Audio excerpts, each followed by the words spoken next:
Ladies and gentlemen, episode number 710. Welcome to the Land of Red. And of course, that means we are live on YouTube. It is time for Wrestle Wars Genesis. Today's going to be a great episode, 9 epic matches.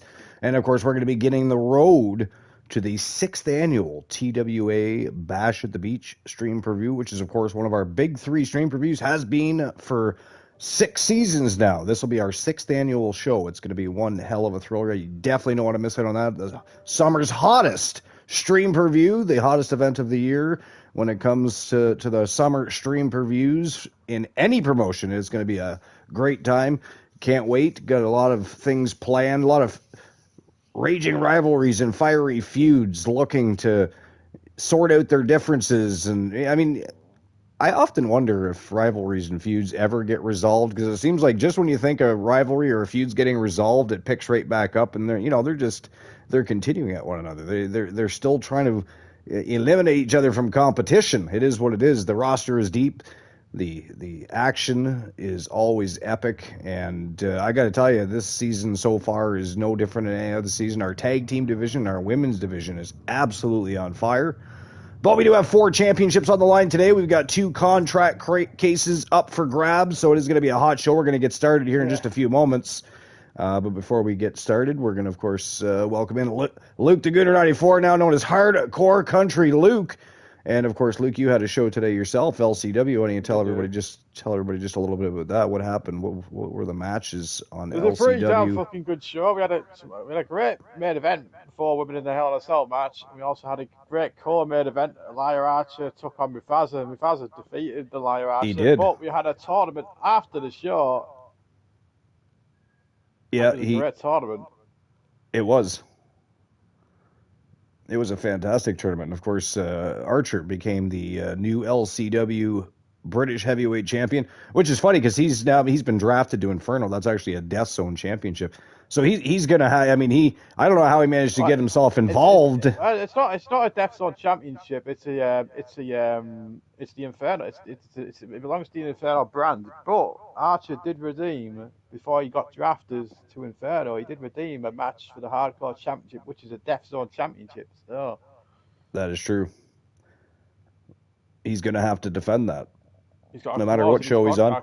If he wins that, no matter what show he's on, if he wins the Hardcore Championship, he's gonna have to defend it. So, I mean, perhaps he could have an open challenge going on for the British Heavyweight Championship. He could, yeah. He could. If Archer wants to issue an open challenge for the British Heavyweight Championship, why not? Why not? That would be fun. Yeah, that would be fun. So what else happened on Inferno besides the women's match and of course Archer and Mufasa going at it? It was a great match. I mean, the refereeing was less than weird refereeing. What's the word? It was. It was 2 out of 3 falls as well. The referee called for 1 fall as well. What's going on? That too. Yeah, it was supposed to be 2 or 3 falls. Ended up being a single fall matchup. But what do you do? What do you do? There's some good triple threats as well. We had Seth Rollins, Jacob Fatu in a match on Gunther. Yeah, that was also a really good match. It was. I can't actually remember who won, though. Was it Jacob that won? I think Jacob won, didn't he? I think he did. Yeah, I'm pretty sure he did. We also had a triple threat match between Cody Rhodes, Randy Orton, and Joe Hendry. And Joe Hendry pulled it off, man. He did. Got a win for the Coalition. We had two triple threats. Picked up a win for the Coalition. Which is a good thing, because Archer lost his match, so... Yeah, it was. At least one of the members of the Coalition got a victory today. So, Archer in action here in TWA, too, as well. He's going to be going up against Brock Lesnar later on in the show. No championship is on the line. Of course, Archer is the reigning defending TWA Legends champion at the time being anyways. We know how that works out with Archer. He wins them, he loses them, but so far so good. He has defended it once already. The title is not on the line today, though. It is just a straight-up one-on-one matchup with Brock Lesnar. I believe it's Falls Count Anywhere, actually. So it's going to be a good show, though. And while we're watching the show, we've got some things to discuss, Luke. We've got FA Cup news to discuss. We've got Premier League news to discuss. NHL, NBA. So, without further ado, we're going to get the show on the go. It's been a hot minute. It was it was a busy week. We only had 6 or 7 Stars and Legends shows matches this week, I think, and we haven't been live since last Sunday. So, I mean, without further ado, we're going to get the action on the go. It's time to turn and burn with Wrestle Wars Genesis. But yeah, it's going to be a great show. Are you ready? Yeah, I'm ready, yeah. All right, let's rock and roll. Here we go. Time for Wrestle Wars Genesis, and of course, again, it is the beginning to the road to our next big SPV for TWA, our 6th annual TWA Bash at the Beach Stream Previews, just around the corner.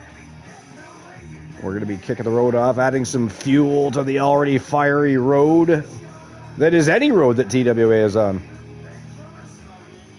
But yeah, FA Cup news to discuss. Premier League, there's lots to discuss. Yeah. Right off the bat, we're not going to discuss it right away, but I mean, right off the bat, Raw and SmackDown were just mid this week. Just not great. NXT was the best show. Yeah, NXT was definitely the best show this week. I still haven't watched TNA. What happened on TNA? Did you watch it? I haven't got it on yet. Oh, okay. And here we go with our tone center of the day. It's going to be a ladder match, ladies and gentlemen, for the TWA contract case. Of course, whoever wins that contract case gets a shot at the TWA World Heavyweight Champion. The Anomaly Rex, our first contestant to the ring. He's the reigning defending TWA North American Champion. He's had a hell of a career already in his short but yet storied career here in TWA.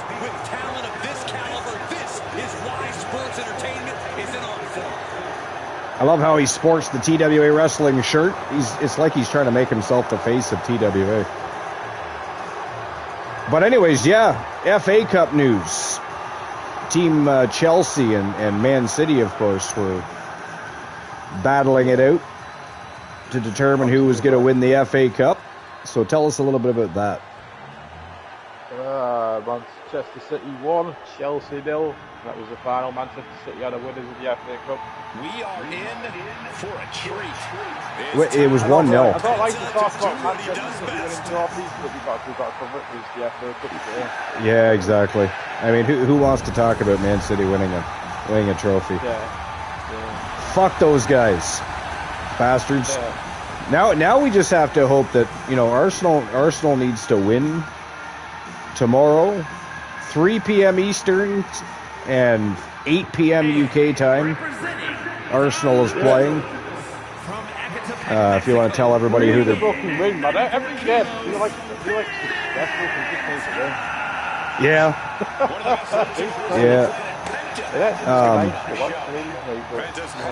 And for anybody that may not know, if you want to tell everybody who they're playing tomorrow. Burnley. Sounds easy, but I mean, well, sometimes those relegated teams, still feel like they've got something to prove, and they may not be going anywhere. They might not be going anywhere at the time being, and they're not going to win the league trophy this year, but if they can take points away from some of those top teams, it might be fun for them, type of thing. But who really knows? They want to try to stop somebody winning the league, maybe, because it might satisfy them. Yeah. We've got nothing to play for, so... Right. Yeah. So, yeah, 1-0. That's a hell of a way to lose a trophy. By 1 goal. You'd almost rather win by 2 or 3 goals, or lose by 2 or 3 goals. It wasn't a very good final, really. People not better. It's not because we weren't in it. I've watched plenty of finals where Arsenal have been involved in the final, and still really enjoyed it. Yeah. I just felt... So with Man City winning the FA Cup, that means the 6th and 7th place Premier League teams will qualify for the Europa League. Yeah, I think so, yeah. If Chelsea would have won that, all matches would all put it around get a spot to lose. Yeah. 6th, 7th place. The Goon, Luke Ballmer, the reigning defending TWA Extreme champion, ladies and gentlemen. He's the thing, right? I think that Bournemouth game's tough for City. He looks good with that belt on, man. They've just played a cup final. They've got to go away to Bournemouth and play a game on a Tuesday night. Yeah. Against the team that's been unbeaten since like January time. I can't help but notice how good Luke Ballmer looks with that Extreme Championship around his waist. He's look good. I always look good. You always look good, yeah. Yeah. So the FA Cup is over, Man City, unfortunately. I mean, not that you want anybody but Arsenal winning that FA Cup, but between the two teams, I would have loved to have seen Man City choke and Chelsea pick up the cup, the trophy. I think I would have loved it.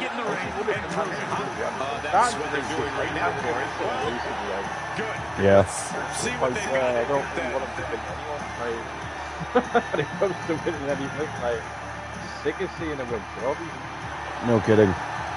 Well, I mean, there's still one trophy that they haven't won yet, and of course, Arsenal are going to be doing their absolute best to win that league trophy. They need to win tomorrow for sure. They need that win. Because as it stands, they're tied, right? They have the same amount of points. Yeah. They both have one game left after tomorrow. So, well, actually, sorry, Man City plays Tuesday, but. I hope the one trophy that Man City don't win is the Premier League, obviously. They fucking hell. Yeah. Do you know they've won the League Cup as well? So that's a double for Manchester City. They won a League Cup and a FA Cup in the same season. That's a double. No, I know. Yeah. But if they win a Premier League, that's one of the best. And here comes one half of the TWA Underground World Tag Team Champions. Obafemi from Team Chelsea. Of course, Will Ospreay from Team Arsenal. So we've got rivaling factions here in this ladder matchup for the contract case. Let's see how well Oba and Will Ospreay get along here. Will they get too focused on their rivalry and forget that they're chasing a contract case? Or will they be able to focus and keep that contract case fresh on their minds? It's hard to say because Team Chelsea and Team Arsenal have a long-standing rivalry. So, but Obafemi from Team Chelsea, representing Team Moonraider, of course. Moonraider 25. I wonder what Moon is doing today. I'm surprised he's not here yet. Because we've been on the broadcast booth for, If you think I go to bed late, he goes to bed late. Yeah. Oh, I know. So, sometimes when you see him live, it's like, wait a minute. Speaking of Moonraider, in comes Moonraider 26 here on the PS Network, of course. He's got to try and fool everybody. You're just in time, Moonraider. First match of the day. Ladder match for the TWA contract case. Obafemi just entered the ring, so Team Chelsea is represented. What are you up to? What's new and exciting, Moonraider? Here he is. Obviously, definitely don't want to speak to Yeah, what did you think of the F? Was basically new managers and shit. Yeah. Mufasa's in the house. Rocky Blazing Star is also in the house. What are you guys doing? Welcome in. Here comes BLK, the reigning defending TWA Speed Champion. Actually defeated and dethroned Moondust, who was a long-time TWA Speed Champion. I believe he defended that championship 5 different times before the quickly rising BLK met him in the squared circle. There's that TWA contract case hanging above the squared circle, waiting to be taken down. But yeah, what did you think of the FA Cup, Moon? Just the same shit. Chelsea losing again. Yeah. Well, I mean, it's never nice to lose a battle. it would have been nice if Arsenal didn't get eliminated from the FA Cup. But at the end of the day, But at the end of the day, between the two teams, I would have much preferred Team Chelsea walk away with the FA Cup. You know? I would have, yeah. Yeah. The guest house is in the house. What's new and exciting at guest house? Welcome in. Appreciate you being here. What's new and exciting? How's your day? We're talking about the FA Cup. English football. Do you watch the FA Cup? Do you watch Premier League? Do you watch football? Do you like football?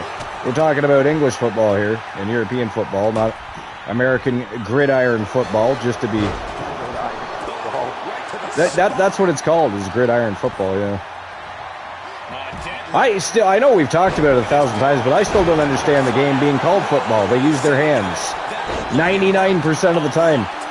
If they're not punting or kicking a field goal, they are not kicking anything. They are running, they're using their feet, so I suppose if you count that as part of the reason you're calling it football, but I don't know. Look at this, Penta! I don't know why they have to be called football. Nobody's paying any, never mind to Penta, who's at the top of the ladder already. Look, Oba Femi catches him. Wow, I thought we were going to have a winner already. I thought Penta was going to win. Well, Penta was the TWA Underground World Champion for quite a spell there. Now he's looking for an opportunity to become the TWA World's Heavyweight Champion for the first time ever. Got to grab that contract case and challenge the champion, however. Speaking of champions, the long-time reigning TDL going to be in action today against Hank and Tank, going to defend those championships in I was going to say Texas Tornado. For some reason, Kerry Von Erich popped into my head there. A Tornado tag team matchup for the TWA World's Tag Team Championship. As of today, TDL have been champions for 188 days. So they are long reigning, undisputed TWA Tag Team Champions. And of course, they are easily the most decorated tag team in TWA history. I mean, not if you ask Boss Apollo. Not if you ask Boss Apollo. He still but I mean, he's always, I mean, who knows what team he's even talking about, because how many different tag teams has he had renamed and joining other factions and leaving the factions? And I believe Joe and JoJo are apparently supposed to be returning to TWA at some point, and they're going to be called the Public Enemy again. So it's like, okay, so now we're going back to an older faction name. Okay. It's confusing at times. But yeah, Boss Apollo will have you believe that anybody associated with his team are the best, in competition and or tag team competition. But we all know who the real best tag team in TWA history is, and it is TDL. It is undeniable. They are just phenomenal athletes. Mufasa's been world's heavyweight champion. You know, Eric Dangerous has been a champion. He hasn't been world's heavyweight champion yet. I'm sure that'll come eventually. Actually, it'd be pretty cool to see Eric Dangerous win it. Have both members of TDL have held the TWA World's Heavyweight Championship as well as the World's Tag Team Championship. That'd be pretty cool, actually.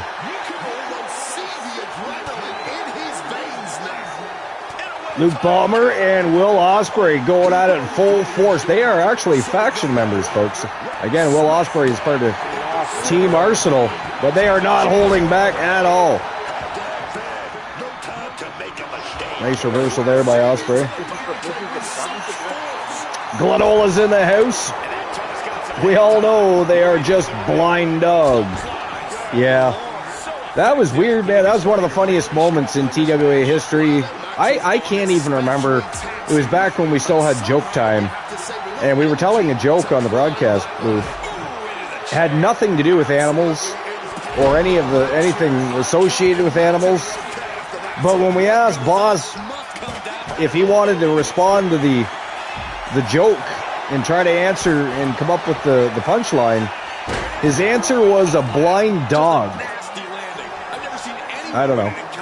I don't know where that came from or why he said it. But we all busted a gut at that. It was like, what is wrong with you, Boss? What do you mean a blind dog? But I still think the funniest moment, however, oh, BLK. I thought, you know what? I thought Will Ospreay was grabbing that contract case right there. That would have been, yeah, that would have been pretty cool. I'll be honest, everybody in that ring deserves a shot at the World Heavyweight Championship, so I actually, at the end of the day, don't care who wins this match. It's one of those matches you can just sit back and enjoy it, because everybody in there deserves to be there, so it's kind of cool. But yeah, the blind dog thing. But I think the funniest moment, Glenn, I think you'd probably agree. Do you remember when we were still doing, what was the name of the Redeem?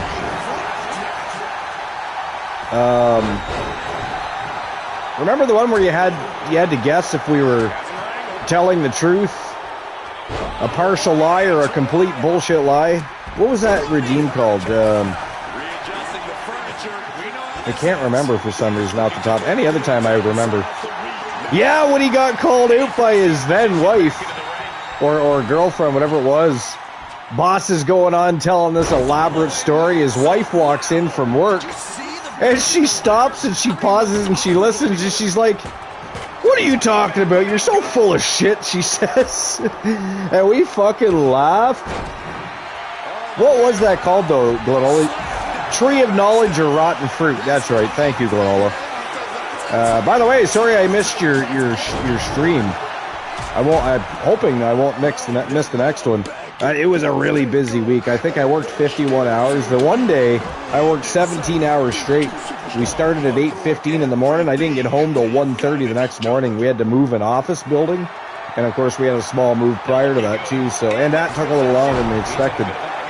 But so it's been a very, very long week. You know, we were working 9.5, 10 hours, 17 hours. Busy. So I mean, we only had Stars and Legends matchups once this week. And we haven't been live, obviously, since last Sunday. So, but yeah. Tree of Knowledge or Rotten Fruit. Yeah, but when he got called out by his wife, oh my God, that was funny. Just hilarious. Well, now I want to know who's going to win this matchup. I got to tell you, Will Ospreay and Penta so far have been the closest to pulling that contract case down. Penta near the beginning of the matchup, I thought he was going to score a quick victory and steal that contract case, and then Will Ospreay was literally seconds away from pulling that contract case down, and Obafemi ruined his plan, threw a monkey wrench in his plan, he did. But yeah, great match so far. This is the way you want to start a show. Your tone setter, we've said, how many times have we said it? Your tone setter is every bit as important as your main event, because it just that, it sets the tone for the rest of your show. So, oh yeah, Will Ospreay again, but here goes BLK. BLK, of course, ruined Penta's night when he tried to grab the contract case. Now he's making sure Will Ospreay. That's the second time Will Ospreay's tried to grab the contract case. First Obafemi, now BLK. Threw a wrench in his plans. Oh shit, Obafemi put Luke Palmer right through the announce table. Holy hell. Wowzers, what a match this is. This is supposed to be a ladder match, not a table match. Yeah. You would think it was a table match. Well, I mean, you'd think there'd be if it's a ladder match, other weapons shouldn't be able to come into usage, you know what I mean? So if you put somebody through a table, it should be a DQ, really, but when you think about it, you should be just eliminated. It's a DQ, your ass is eliminated. Man, oh man. But yeah, so, the Guest House, 79% Extreme Championship worthy. Apparently I didn't, I gotta go fix that, because it should say championship worthy, not 79% Extreme Champion. I don't know why it says that. I must not have saved properly or something. I thought I adjusted that, because I did catch it, but I thought I fixed it. I must not have saved it. Wow, busted Obafemi wide open, did Penta.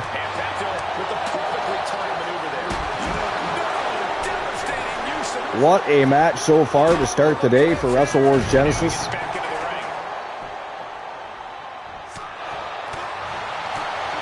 Penta and the Anomaly Rex going toe-to-toe. Oh, nice reversal by Rex.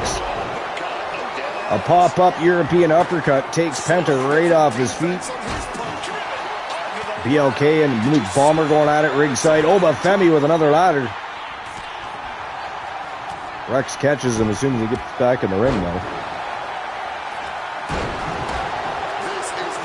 Will Ospreay now going after Penta. Kicks him right in the face. BLK looking to set that ladder up. Here comes Luke Balmer, though. Oh! Neck breaker by the Goon on Luke Balmer. Gooner, get your ass up the ladder. What are you doing? Caught him with a Gooner clash. You can see Obafemi's cut right above his right eye there. Rex, the Anomaly Rex from behind. Oh, look at Penta. Rex knocks the ladder out from underneath Penta, though. So now Penta and Will Ospreay, both on two different occasions, have almost become contract cage holders. Will one of them end up winning this matchup is the question. Nobody else has been able to get to the top of that ladder but Will Ospreay and Penta so far. Unfortunately for them, their agenda means nothing to everybody else, so they keep throwing monkey wrenches into their plans. Wow. Inverted Frankensteiner there by Will Ospreay. Ospreay going up for a third attempt here.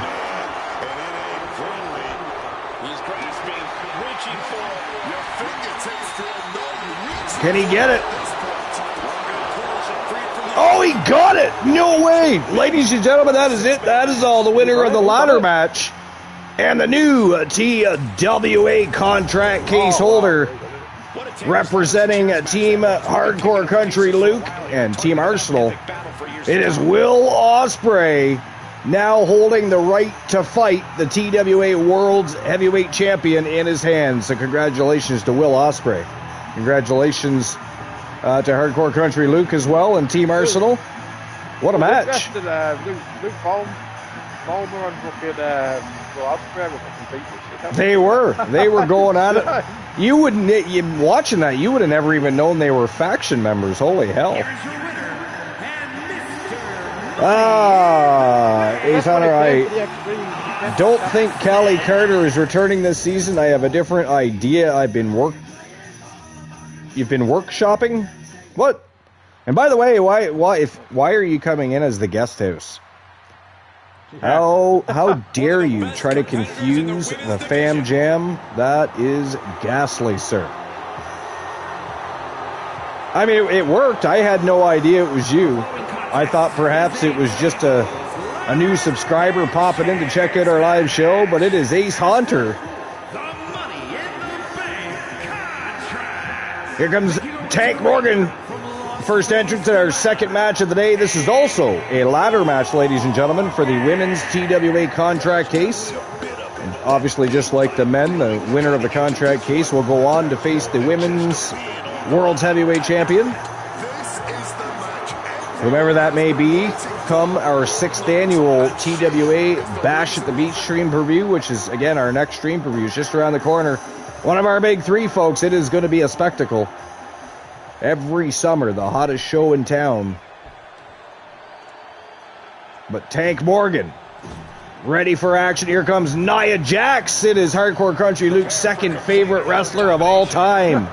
Yeah, right. All time. Fuck off with that. Because I'm not logged into the Ace Hunter on my phone, I'm not home.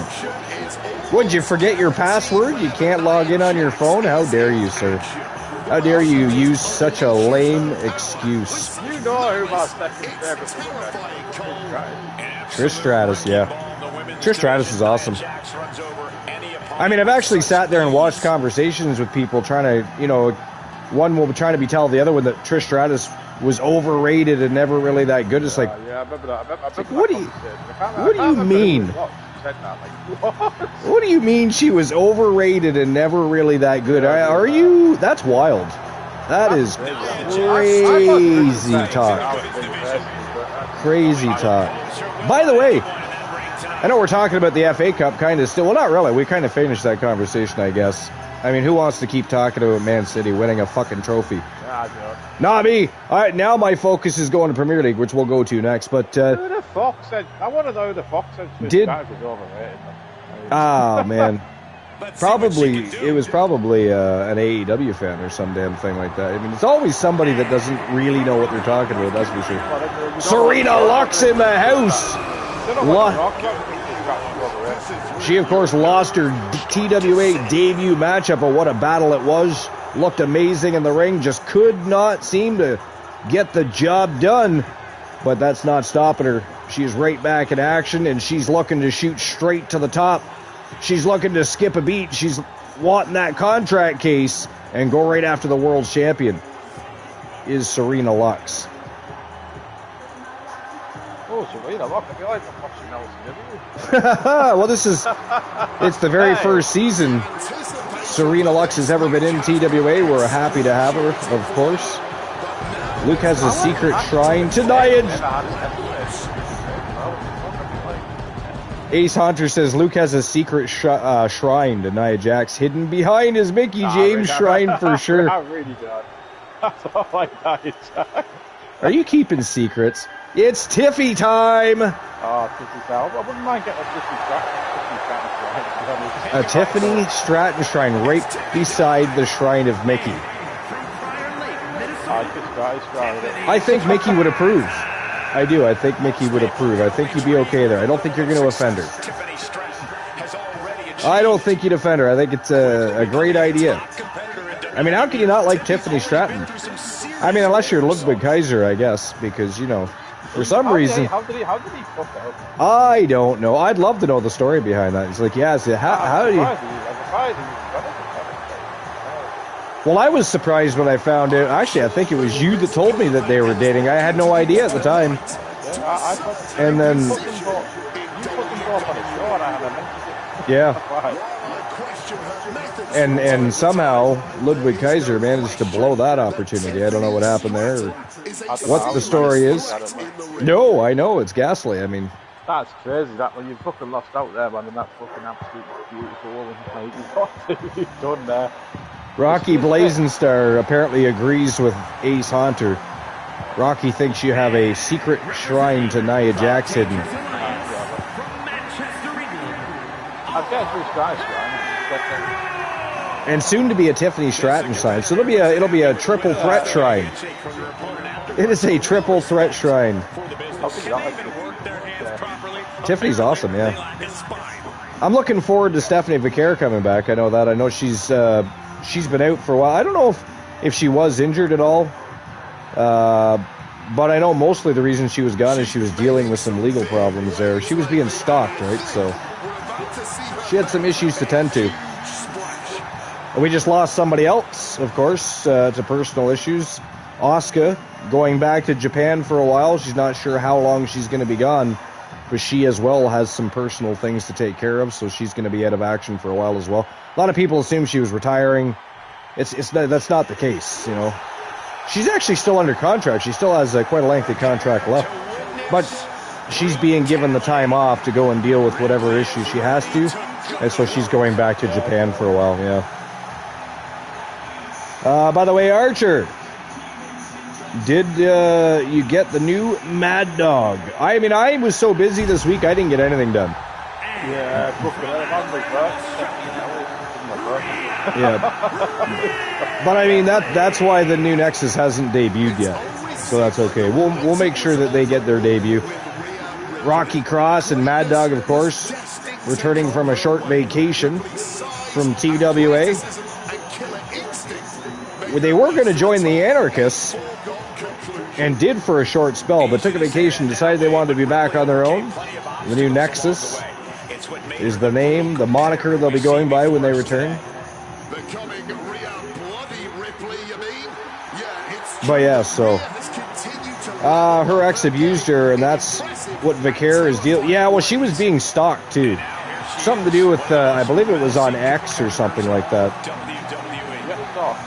She had a few things going on. I knew about the. I thought the issue with the X was resolved prior to the other though, but. Ready or not, Rhea Ripley is coming for her competition tonight. That's too bad. I mean. And you can make an argument that the ladder match. You can do a lot worse than to be a partner with Stephanie Vicaire, much less abuse her. That's crazy. I actually forget what his name is. It's been a while since I read that article. Mufasa, do you remember what her ex's name is? And she saw that coming from Jax. Because I can't, off the top of my head, remember it all. Ladder set right in the middle of the ring. Starts the clock, but needs to move quickly. I am 92% Extreme Championship worthy. Of course, it just says Extreme Champion for some reason. I want to see what superstar I am today.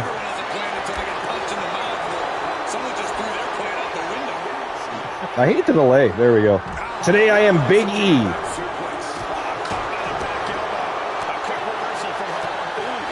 Let's see what animal I'm dressed as.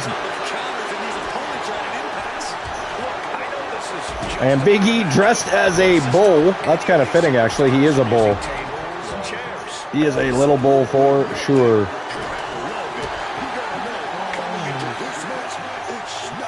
And let's see what I'm driving. Big E dressed as a bull, driving an ATV. It'd be kind of funny watching somebody dress up as a bull and drive around on a four-wheeler, I'm not going to lie. I would enjoy that. So FA Cup is behind us now, unfortunately. Man City 1-0. 1-0. I'd rather lose by 2 or 3 goals than lose a trophy by 1 goal. That sucks, but... Well, because if you have to lose to Man City, you may as well make it good. Because that's embarrassing to begin with. That's embarrassing to begin with. But we still do have Premier League going on. We still have 2 games left, 37 and 38 matches for the season. Unfortunately, Man City won today, so they are now tied with Arsenal. They both have 79 points. The goal difference, I believe, is.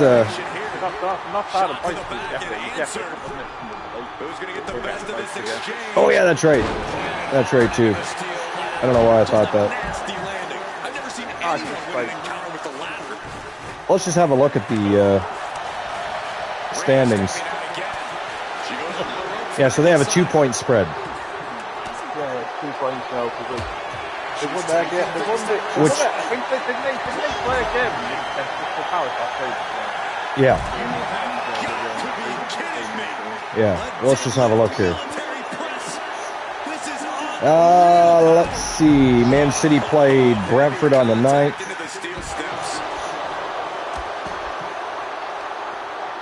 Yeah, they beat Crystal Palace 3-0. Yeah, that was on the 13th. Arsenal plays Burnley next tomorrow, as a matter of fact. Again, that's 3 p.m. Eastern time, 8 p.m. UK time. Well, they need to win. They can't afford. They can't afford to lose or draw. Yeah. Yeah. They can't afford to lose and they can't afford to tie really either. They can't draw. They need to win. And it's the end of the season. Pull your head out of your arses and win that fucking match. Show everybody you are league champions. You know what I mean? Like, they need to play. They need to put it all out there. All out there. Play. We can, yeah. Yeah, we can talk about Champions League. Now again, from the FA Cup, I believe it's the team 6 and 7 from Premier League who now qualify for Europa League. When's the Europa League? Yeah, when, like, so his team, the 6th and 7th place Premier League teams qualify for that now. Yeah. I think Aston Villa are 2 years ago. Yeah, when does that start?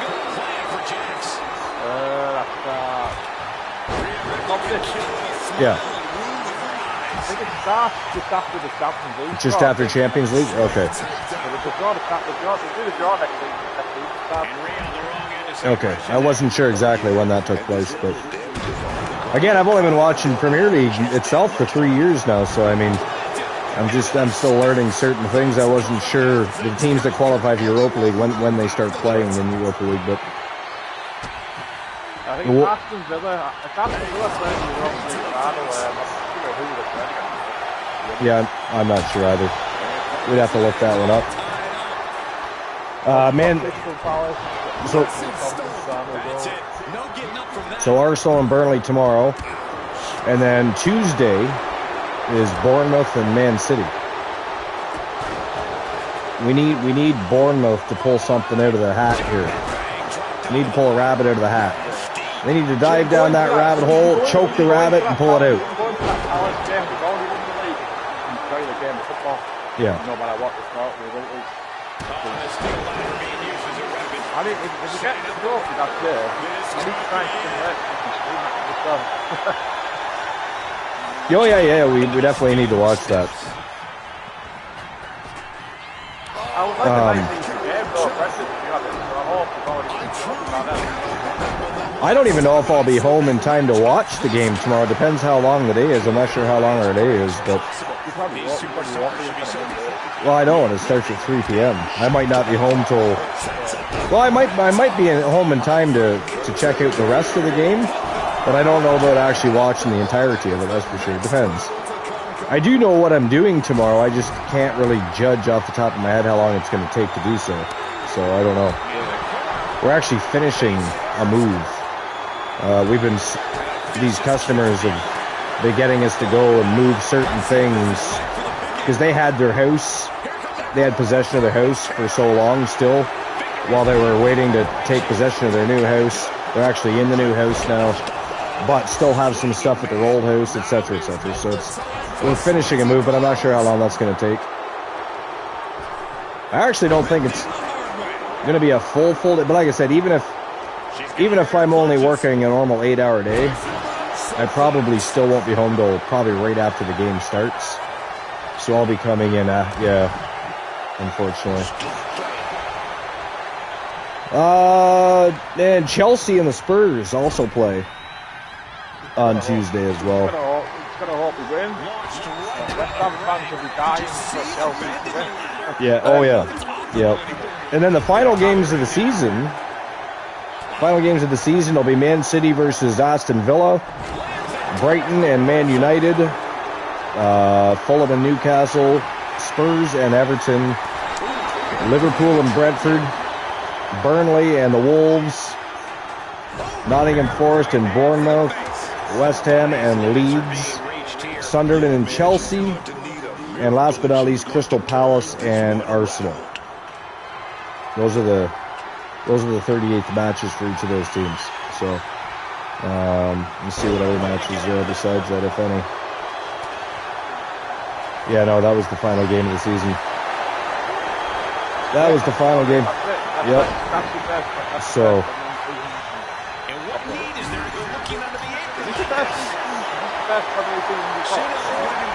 No, third. Yeah, that's what I just said that not long ago. Actually, I've been watching it for 3 years now.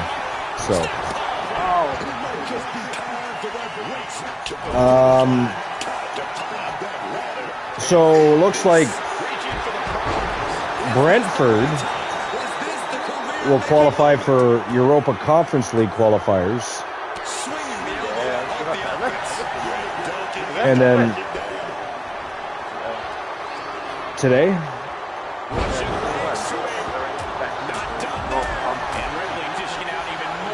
I'll have to check here in a second. I wouldn't say it's not like great competition.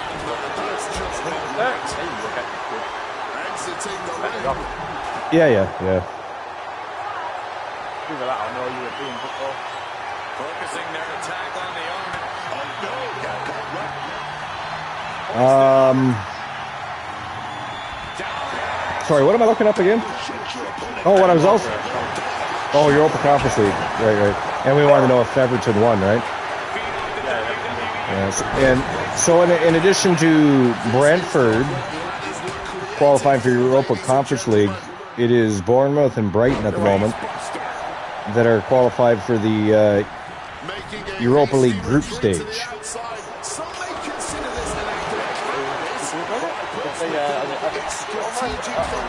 Well, let's see. Did Everton play today? No, they lost to Sunderland 3-1. Yeah. So, oh, look at that! Wow, she did it, ladies and gentlemen. That is it. That is all. The winner of the ladder match and your new TWA contract case holder, Serena Lux. Wow, she did it. Serena Lux, of course. Actually, you want to tell everybody a little bit about Serena Lux for anybody that might not know who that is? She's originally, of course, from LCW and has decided to come over and also be part of the TWA promotion. So if you want to tell everybody just a little bit about Serena Lux, where she's from, what team she's from. Actually, she used to go Ashley McKay. Yeah. Yeah, she did, yeah. I still hate it, by the way. I don't like that name either. The real Ashley McKay needs to make a return. Body Slayer. And here comes the reigning, defending TWA Speed Tag Team Champions, being led to the ring by the former, longtime reigning TWA World's Heavyweight Champion El Grande Americano. It is Rayo and Bravo Americano.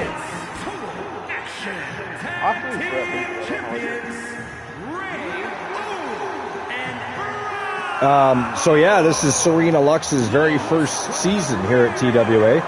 Again, she did lose her debut matchup, but it was a great match. It was a very close matchup. It was very back and forth. I was actually a little surprised she lost, but she didn't hold back today, and she is now your new TWA contract case holder. She'll have the right to fight the Women's TWA World's Champion. So congratulations to the real Ashley McKay.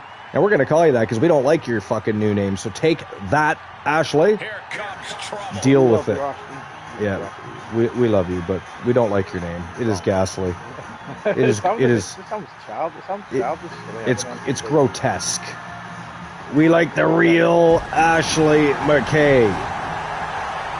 And their opponents, ladies and gentlemen, representing Phenomenal Soul.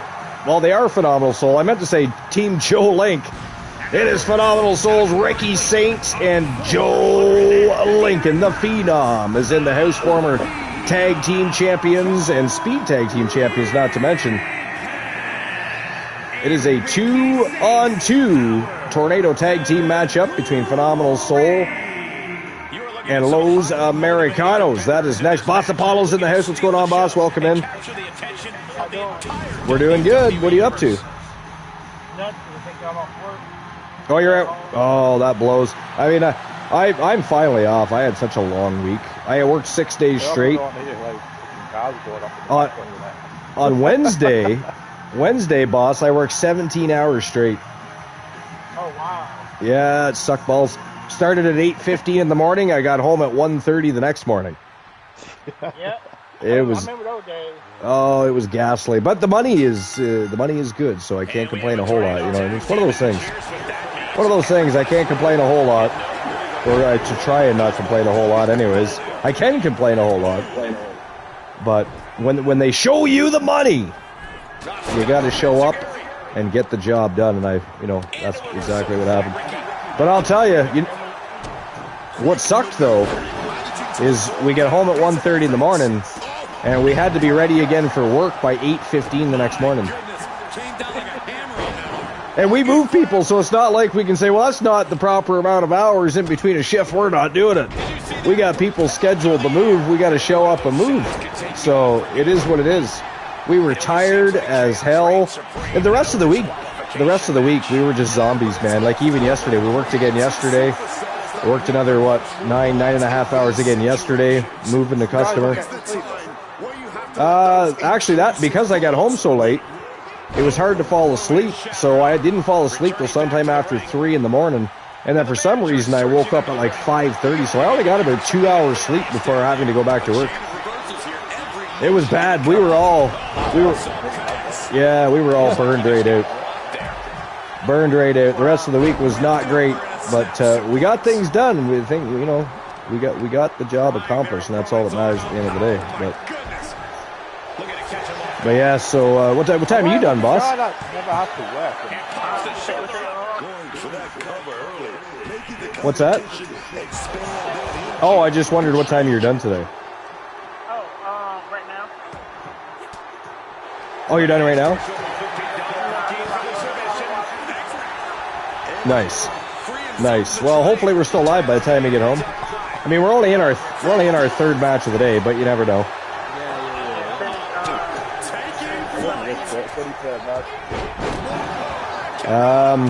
Rocky Blazing Slayer says, Archer, read last message. Let's see, last message.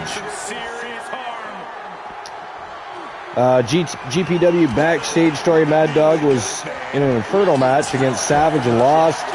Like, is that Randy Macho Man Savage, or is there another wrestler called Savage? I'm not sure. I'm going to guess Randy Savage at this point, but we never seen Mad Dog ever since. But when he came to TWA is the first time after getting burned alive. Damn. This sounds to me like an Inferno match. Oh, it was an Inferno match. I somehow skipped it. Did I read that? Because my brain, I feel like I didn't read that part. But anyways, so he lost an Inferno match to Savage. Interesting. But again, is that Randy Savage, or is there another wrestler with that same name? I don't know.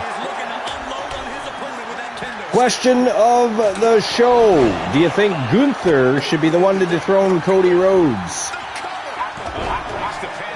Yeah, I think so too. I think here's the thing with Cody Rhodes. I don't know if anybody else agrees with me, but I just find it's more fun to watch Cody chase the championship than it is to actually. I just find that they book him way better chasing the title than they do when he's got the title out.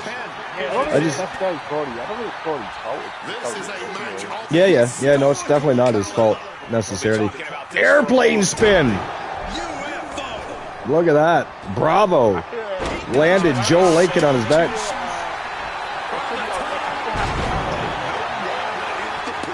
You should have what?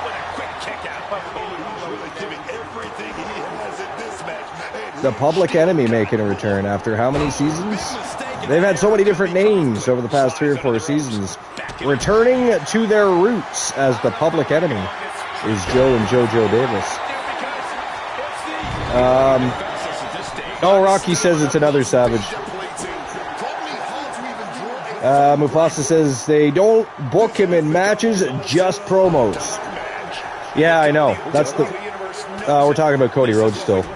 Because we said it's more fun, because it is. It's more fun to watch him chase the championship. Right? What do you want to talk about? I mean, I enjoy that. But... I'm easy to find, but hard to beat. I do, but he doesn't have to do it every time. Easy to find, but hard to beat. Yeah, that's kind of his new thing. I actually like it, but... Again, just the way they book him, the stories, and whatever he's involved with, is more entertaining when he does not have a championship than when he does. So I don't know. Plus, I'd like to see Gunther win that title from him anyways. I think Gunther, is the guy that should be holding the championship for sure. No, he hasn't. Nope, he has not.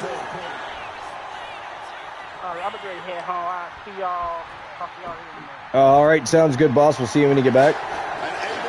Appreciate you stopping in. Another wrestler as a Revolution Destruction called Savage and Barbarian. Oh, interesting. Okay. Very cool. Brody's definitely got better on the mic. Oh, yeah, he's definitely gotten better. Because he wasn't always great on the mic, you know? All he used to say was... And then somebody would interrupt and interfere, and yeah.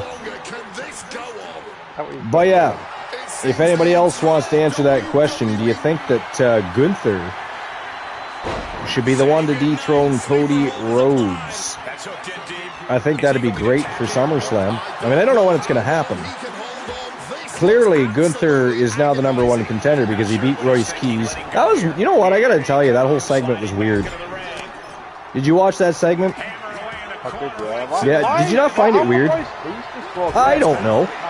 Like Gunther's stalling for time and trying to piss off Rhodes, and because he hasn't put the pen on the paper yet, Royce Keys can just come out and decide to sign it himself, I guess. And Nick Aldis even backs the idea. It's like, what? Like, wait, what you talking about, fool? What you talking about? I don't understand. And that is it. That is all, ladies and gentlemen. The winners of the Tornado Tag Team matchup, representing Team Joe Lincoln, is Ricky Saints and the Phenom Joe Lincoln. Phenomenal Soul pick up the big W over Los Americanos. So congratulations to Team Joe Link and Phenomenal Soul. Big win over Los Americanos. Former TWA Speed Tag Team champions. Both teams just squared off against each other, and it was Phenomenal Soul that got the job done. And here we go. What has Royce Keys actually done, though, to earn himself a championship match? He's only just joined the wrestling. Well, which is probably why he lost, right?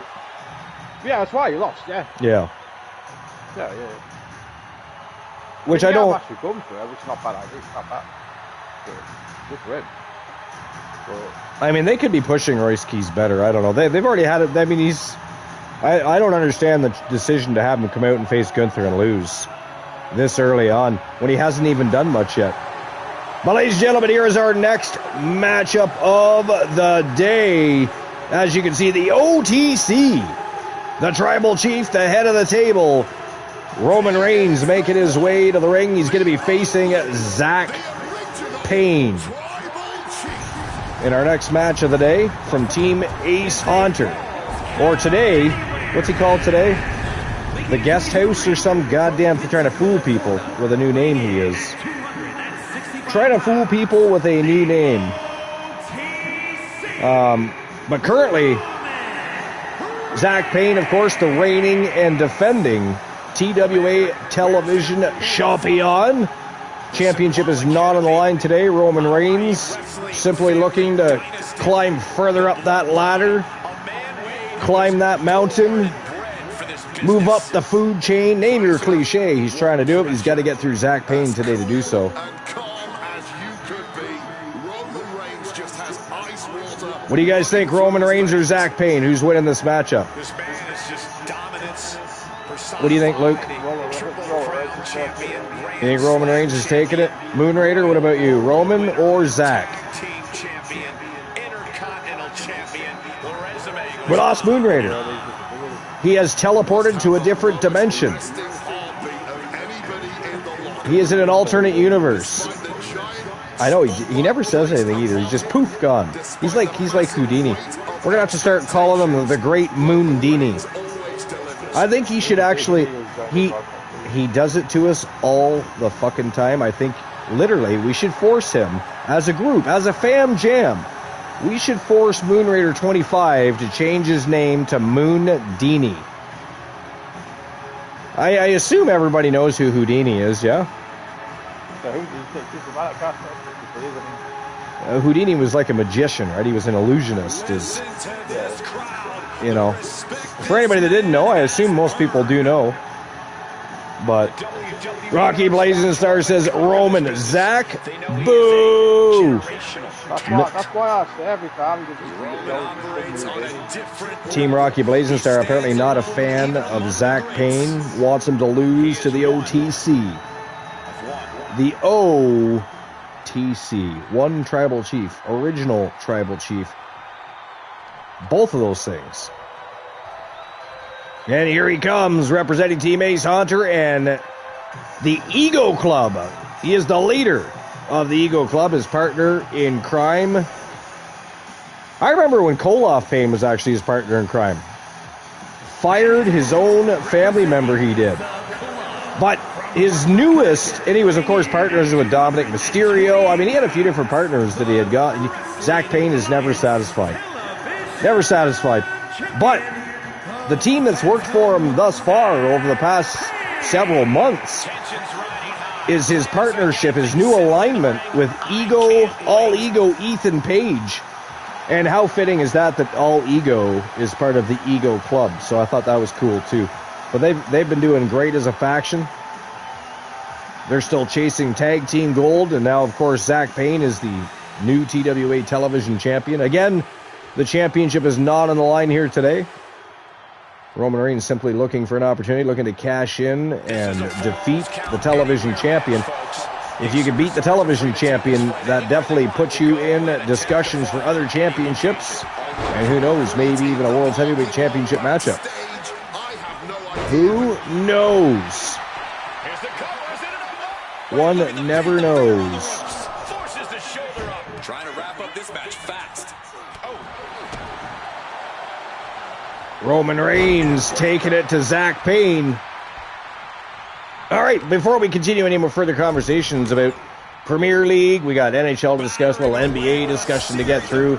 We can continue bashing the WWE because their shows were absolutely shite this week.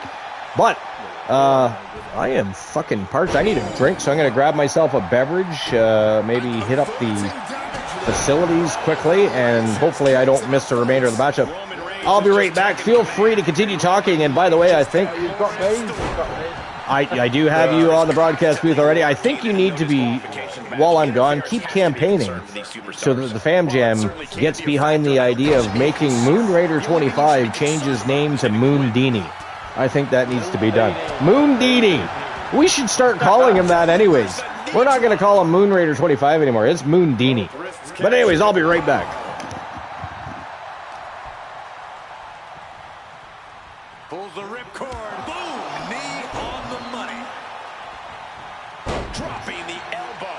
Being hobbled like that, something to keep an eye on. Sliding back into the ring. Damaging the midsection. And another just non-stop. He's doing it. Going for the pin.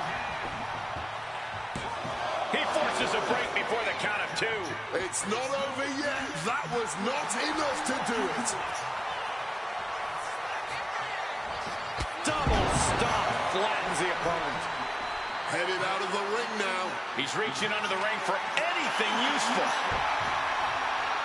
Bringing out the kendo stick, and you know it's on now. And that's what you have to do when you are the head of the table. Big time cutter.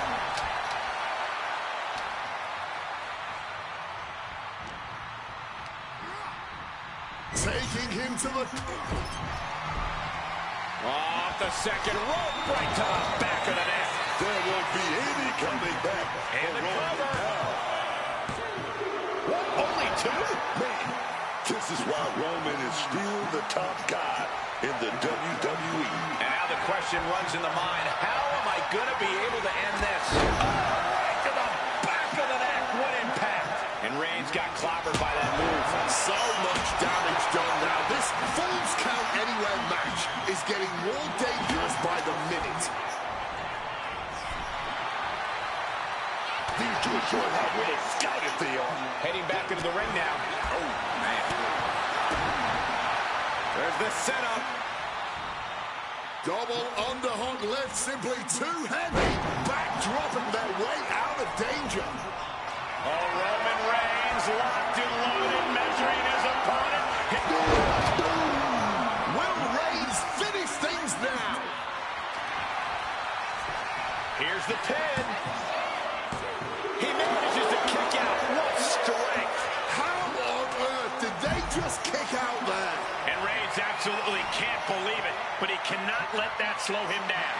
Avoided any damage there.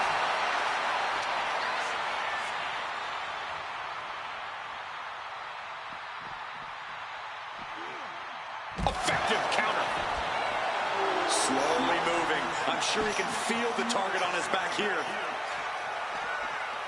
Uh-oh. Nice. Reigns is in deep peril The champ has retained the title here tonight. Wait a minute. Is he going to cash in right now? Is he going to do it right now? There's no better time than the present. He's ready to go. The champion's weakened. Ladies and gentlemen, It's Mr. happening. Money in the Bank is cashing in his contract. As this match continues on.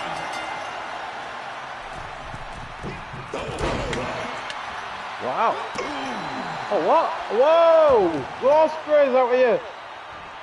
What the hell? Stop in the arm. What's going on? Osprey. Into the crosshairs. Passed it in.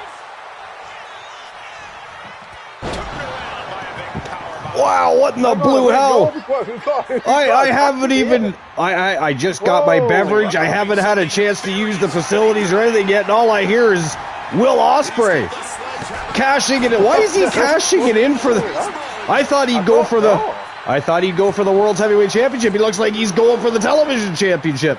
Zach Payne in the middle of a brawl, a war with the OTC.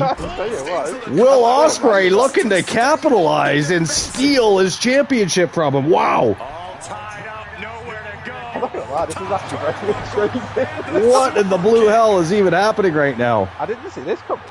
No, neither did I. Oh, look at this. Man, Zach Payne. But I mean, he was in the middle of a battle with the OTC. Will Ospreay taking full advantage, hoping that Zach Payne is fatigued enough to be dethroned. Oh, I mean, he just wrestled the guy. He already sees nice move by Zach Payne. The champion can't get the pinfall on Will Ospreay, though. Ospreay kicks out. Oh! Quickly rolling out of the Wow. ring to the ringside area. And Ospreay got right back up. No sell Ospreay. They're going to have to start calling him. He certainly no-sold that, didn't he? He does that a lot. He does that a lot. He really does. Apparently he's going to do it in TWA as well. Oh, stomped him. Well, that shut down the hopes of Will Ospreay. Ospreay kicks out. Oh my God, I don't even know what to say. This is crazy. I did not expect. I did not expect the Osprey to come running down. I'm in the middle of making my coffee. Hadn't even used the washroom yet. And Will Ospreay's music hit. I'm like, what the fuck is going on? He just won that contract case. See, apparently he doesn't want to hold on to that case. He wants to hold on to gold. But not a golden case. He wants a golden championship belt. Even odder, though, I mean, he's challenging the television champion as opposed to a world. Now, the contract case is open for any of the top championships, but usually people use it for the World's Heavyweight Championship. No clue what he hopes to find. A lot of people really love the television championship, though. Believe it or not, well, we talked about it lots of times before, but the television championship,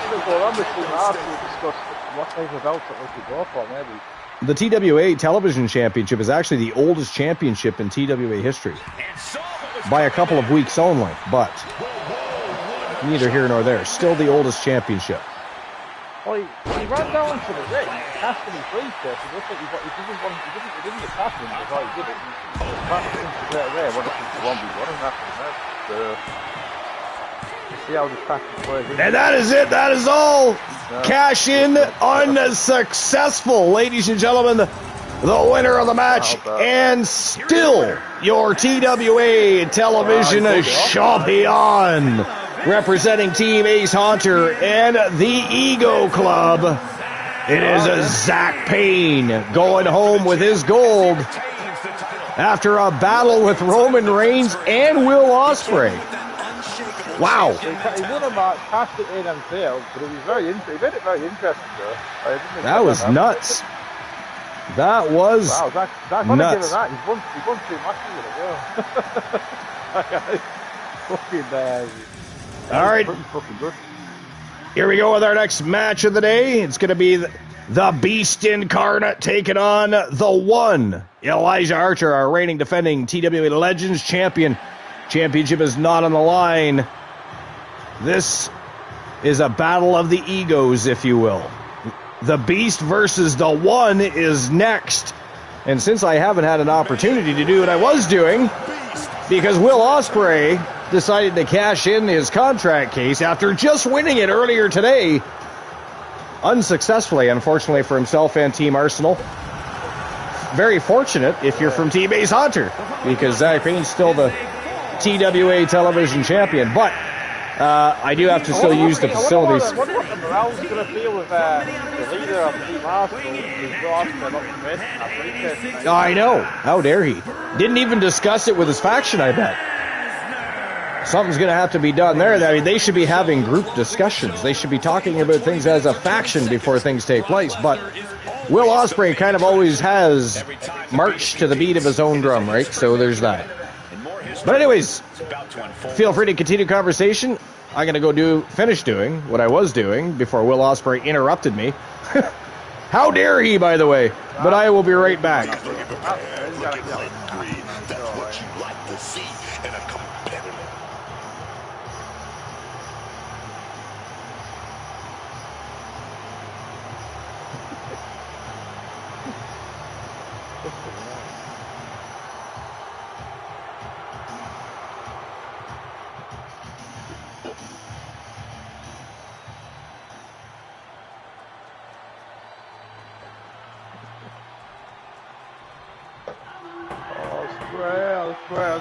Square.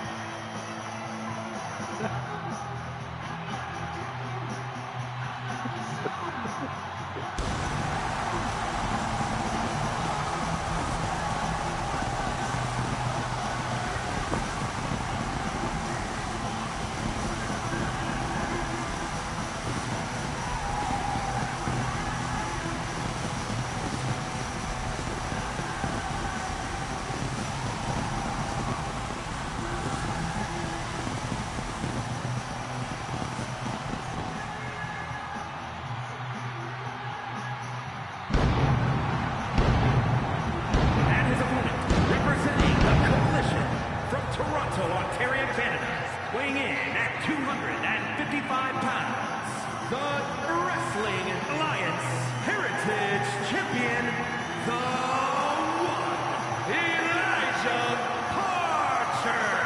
I truly cannot wait to see what this superstar has in store for us tonight. I feel confident in saying we are in for one heck of a match here.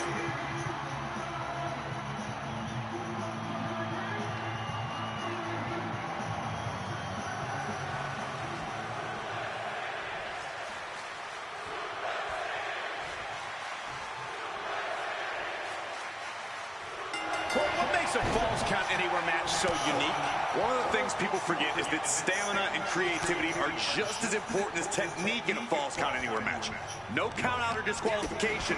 So if you can think of it, you can do it. And you'd better have stamina because you're going to be all over the arena withstanding all sorts of attacks from your opponent. That's one of the reasons the WWE Universe loves these matches so much. Their favorite superstar might end up in their lap. What a suplex. Rolling out now. He's getting out of there for a little bit. Buying some time to recover.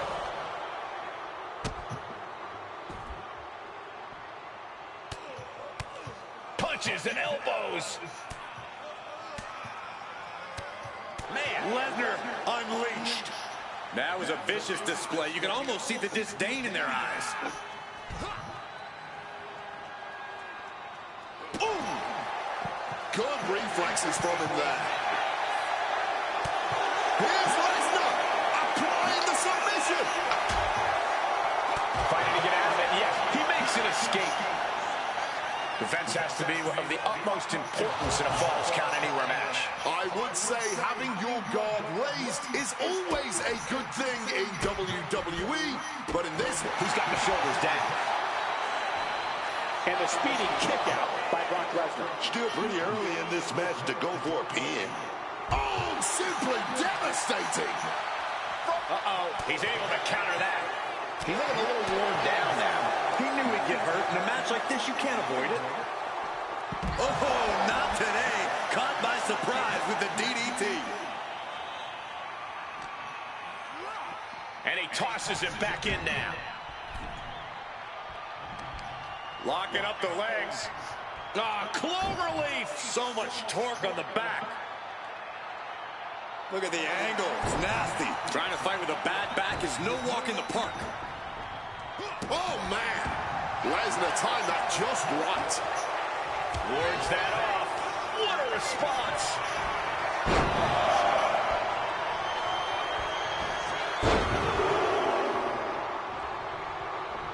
Welcome to Zoo. Going for a pin attempt.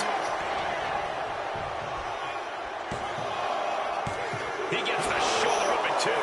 This match has clearly taken its toll on him, but he is merely down, not out. Lesnar caught by surprise. Oh, Brock waylays him. He's headed out to the ringside area. Fishing for something beneath the ring. It's like I always say, he who has the sledgehammer has the last laugh. Heavy forearm rocks their opponent. Looking to bring them back in the hard way. That was unique. He gets into the ring. Big clothesline.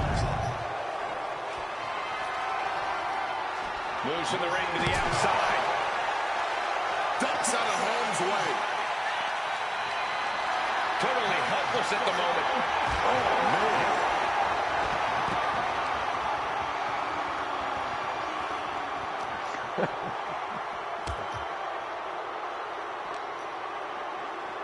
Oh, God. Tossed into those massive steel steps.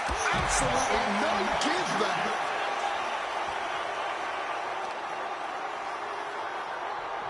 Knee strike connects. He's definitely been worn down a little. That's the brutality we've come to expect from Brock. Wow! Bang! Meeting the steel!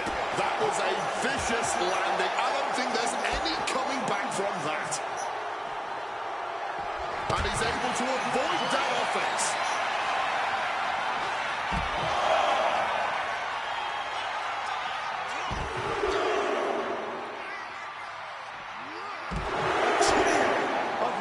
German suplexes. Lesnar timed them just right. These men have stood toe-to-toe and gone blow for blow this entire match. Yeah, I don't know how much more they possibly could have left. With a series of I have returned. Match is not over. This is good. How's the match been going? Anyways, Archer doing well. Is the Beast bullying him? What's happening? What have I missed? Closer to the end than that. I've been really good. He's preparing for How dare you abandon the broadcast booth? That means you'll have to teleported and missing Moon Dini, in charge of the broadcast booth, which he probably was not. He probably was not. That is ghastly. Give me one moment. I just have a phone call coming in. This is getting better by the second. Oh no, he just got busted wide open. The official needs to take a look at that.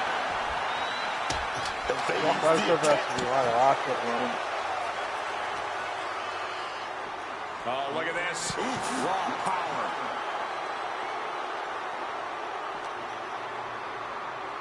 Brock Lesnar taking his opponent to Suplex City. We might be nearing the limits of this match. Looks like the gas tank is running past E now.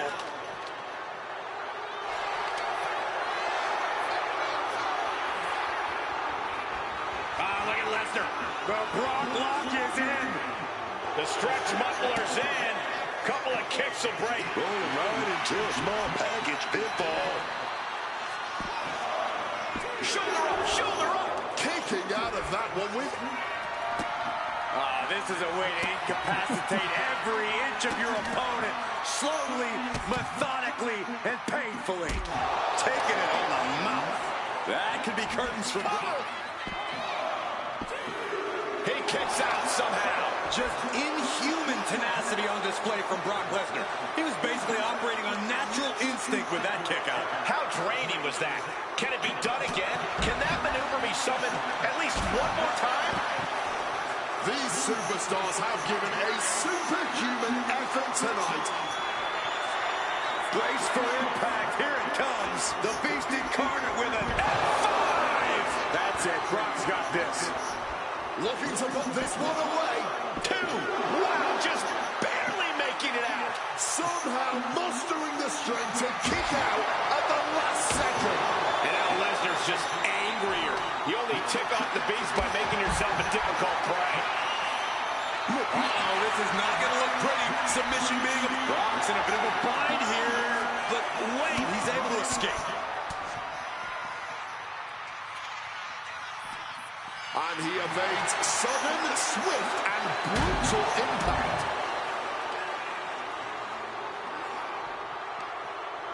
Trying to work the arm. Now in control. Big shot to the gut. Oh, look at this. German suplex. And not done yet. Another German. Shoulders down. Does he have it?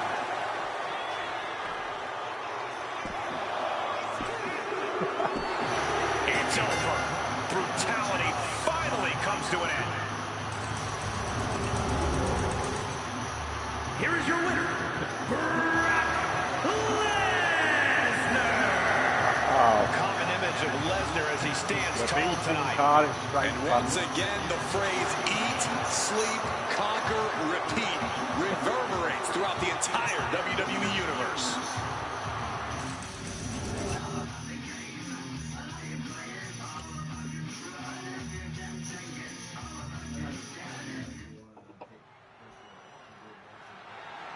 The following contest is a tornado tag team match and is for the Wrestling Alliance Women's Total Action Tag Team Championship.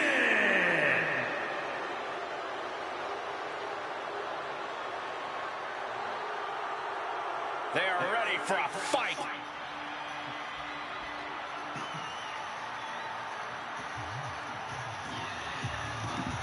Sorry about that. I am back. I see Archer lost the match to Brock Lesnar. God damn it. A win. I know. A win for Team Arsenal over the Coalition. That is ghastly. This should prove to be a phenomenal matchup. Hostile takeover. Roxy Riot and Sky Sin going to be taking on Tessa and Morgan James. Or sorry, they're going to be taking on Alexis James and Fallon Henley for the TWA Speed Tag Team Championships. That is our next match of the day. Hostile takeover, of course, from Team Honeybee Wrestling. They've all debuted in singles matches. Now it is time to take over the tag team division. Roxy Riot and Sky Sin against Country Dominance. We're just waiting on the champions now. So 5-minute time limit. That's all they have to try and topple the Speed Tag Team champions in Alexis James and Fallon Henley. The WWE Universe on their feet. Here they come.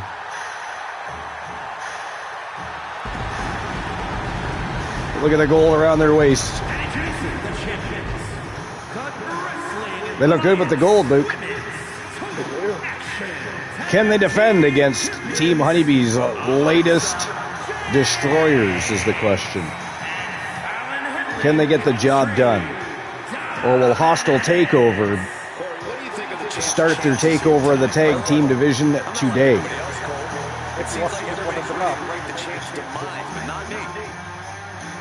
Mickey is watching in the back, yeah.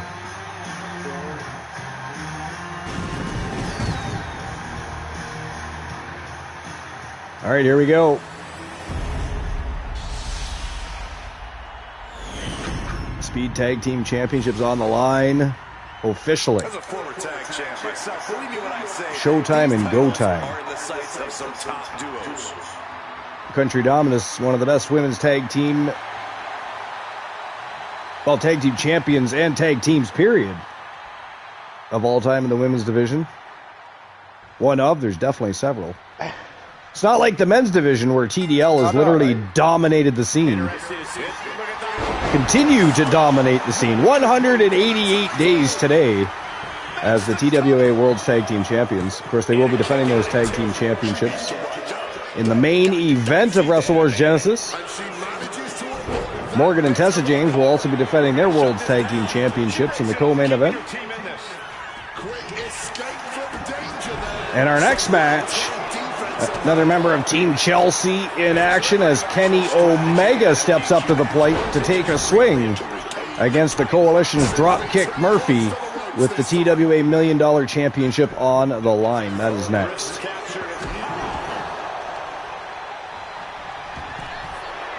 That is next. Textbook side Russian leg sweep and heavy hands to follow. What are you laughing at, sir? You should be watching Country Dominance, not watching. I still can't get rid of that. I don't know. That was weird. But that's what he chose to do.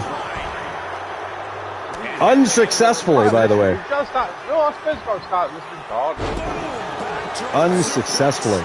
Zach Payne, still the reigning defending TWA television champion. Zach Payne hops on the mic post-match. If anyone wants this title, come fucking find me. And I'll put you down like I did Roman Reigns and Will Ospreay. We're never going to hear the end of that, are we? Because he beat Will Ospreay and Roman Reigns, the OTC, in the same night. To be fair, only one time was the title on the line. But he still did beat them both in the same night. That is impressive, actually. Roman Reigns and Will Ospreay in the same night. Put them down like dogs. Crazy. It's been a great day of matches so far, I gotta tell you. Great day of matches. Roxy Riot taken to the skies. Oh, missed. Wowzers. Landed with nobody home there.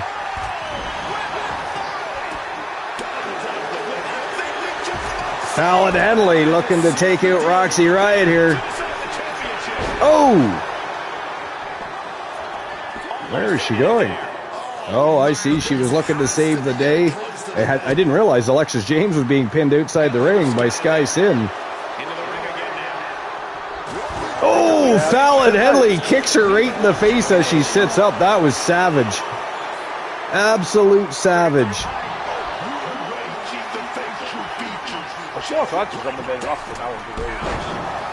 Which one? Alexis James? Oh, Fallon Henley, yeah. Wow, look at that. That is it. That is all. Just like that, ladies and gentlemen, the winners of the match and still the TWA Speed Tag Team Champions, Fallon Henley and Alexis James. They are Country Dominance. So congratulations to Hardcore Country Luke and Country Dominance. Still reigning as the Speed Tag Team Champions. Wow. I still can't believe Archer lost that match to Brock Lesnar. How dare he? Craziness. The following is a tables match. Here we go. It is a table match. The Wrestling Alliance $1 Million Championship.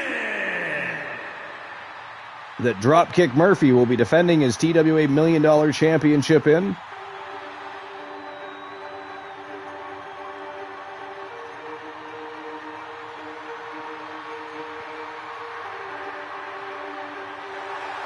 The megastar, Kenny Omega, the reigning defending TWA Underground Tag Team Champion. He is one half of the Tag Team Champions with Oba Femi from Team Chelsea. Kenny Omega looking to topple Dropkick Murphy here. The team Arsenal make a mistake in getting Kenny Omega. Well, I mean, I got to tell you, he sure left with a chip on his shoulder because at the moment he signed with Team Chelsea, he started winning matches and winning gold. He's done what Ashley, it's like Ashley Cole, he left Arsenal, he signed Chelsea, and everything. It's like he just said, fuck you, Luke, fuck you, Team Arsenal, We're going to build Team Chelsea into an empire. Crazy. But yeah, he's been awesome since leaving Team Arsenal. That was back in season 6 too, when he first left Team Arsenal. Yeah.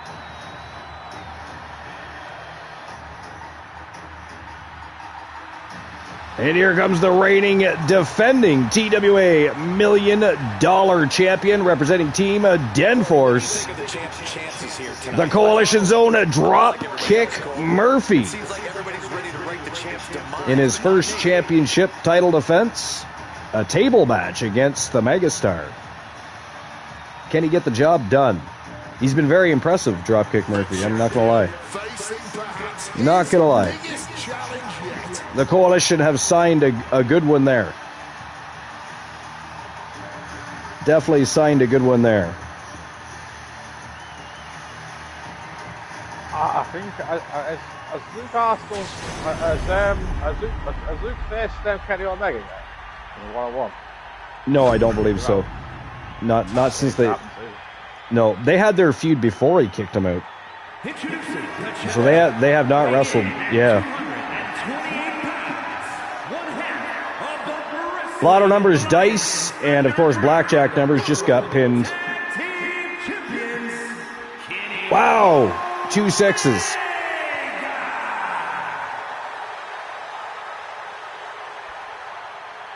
I remember actually it was Cody Rhodes that took his place. That's who it was. Yeah. Well, that's only because Mufasa's been busy. Well, actually, for a while, people were avoiding Mufasa completely. Dropkick Murphy did accept your challenge, but Mufasa's been busy with those World Tag Team Championships as of late.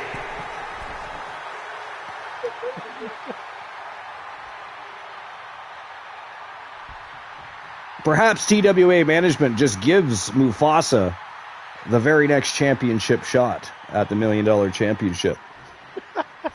It's not like he doesn't deserve it. That is for certain.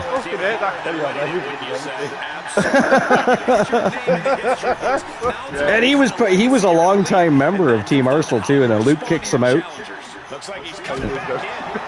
Oh, knee right to the jaw, drops him like a bad habit. Dropkick Murphy not off to a very good start here. And he was always my place. Well, no, I don't know. He did everything. I know. Moondini at the time was like rubbing his hands together with a big grin on his face, like, yeah, baby, he's coming home to Team Chelsea. And ever since, right, ever since, Kenny Omega's been whooping ass.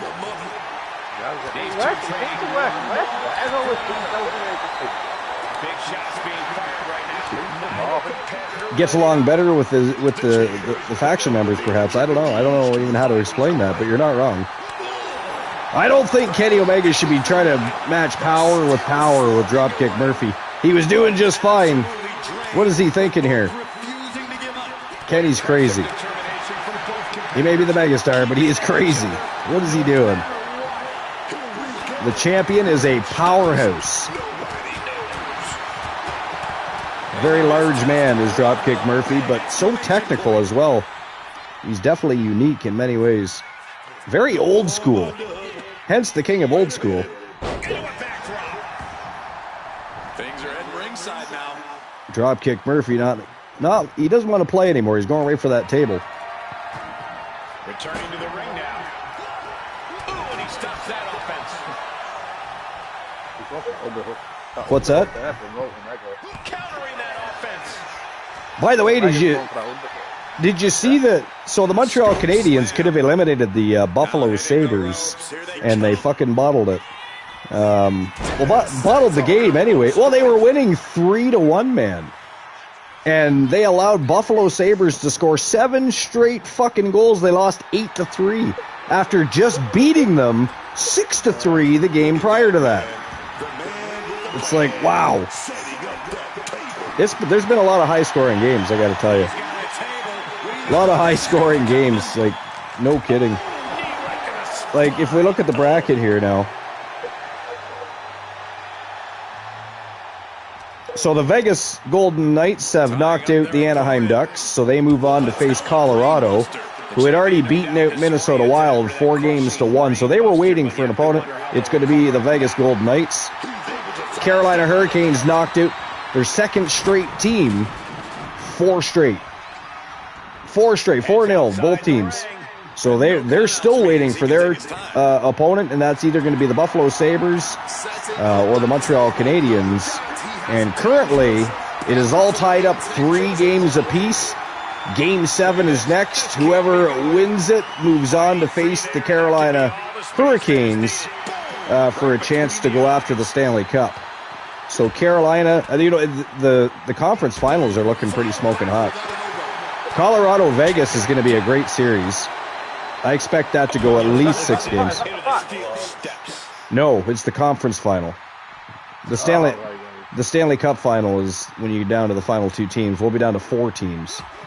But I figure Vegas-Colorado go at least 6 games. I think Colorado will win that series. They're just not going to win it as easy as they did, because they beat out the LA Kings 4 straight games. Then they lost 1 game to Minnesota. Is this Colorado Avalanche? Yeah.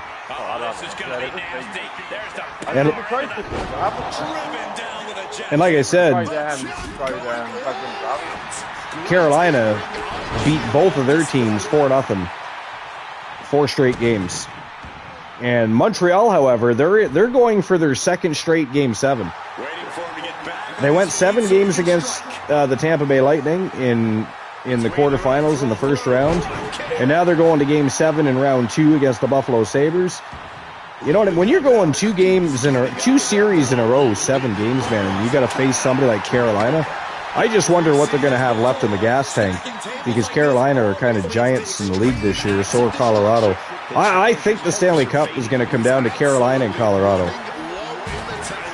That's my prediction. And until I see how both of those series go, I won't predict who's going to win the Cup, because it's easy for me to say, well, I think Colorado.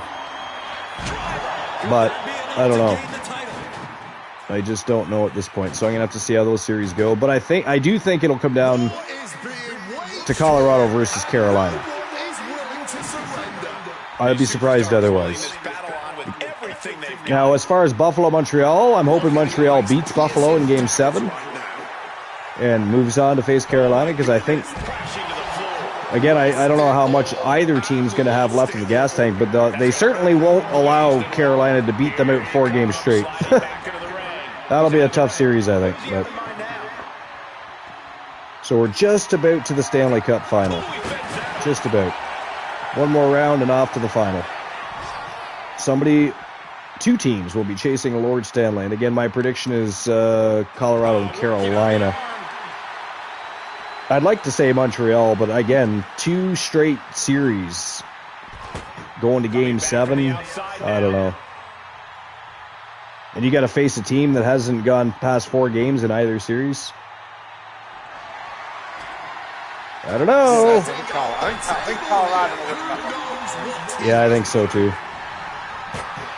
I think so too, unfortunately. And then we got stuff going on in the NBA, of course, right? The NBA playoffs are also underway. New York Knicks beat the 76ers 4 straight games. Detroit Pistons and the Cavaliers are tied at 3 games apiece. Yeah. Yep.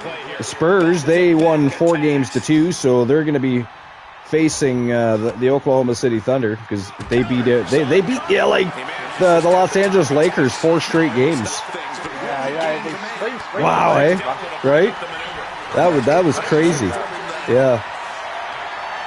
I mean, I thought they would win, right? But I didn't think we would get clean sweeps in that match. No.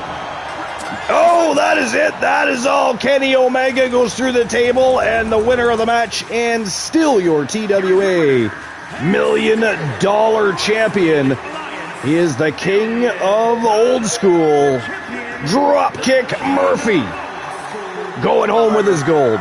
Congratulations to Team Denforce. And, of course, fuck you, Kenny. Yeah, Team Arsenal fans are happy right now.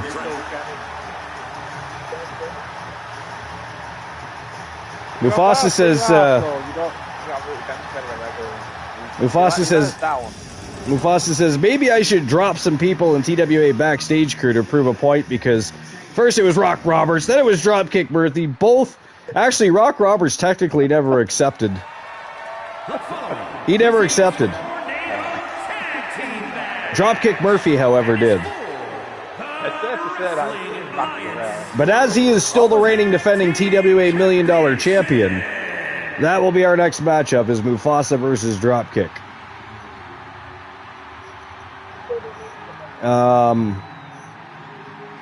I mean, that wasn't happening today anyways, because Mufasa is busy defending the TWA World's Tag Team Championship, so I was not double booking Mufasa, that's for sure. That was not happening. He does not deserve something like that to be happening to him. TWA legend, you don't double book them. You do that to the ones you don't like. Here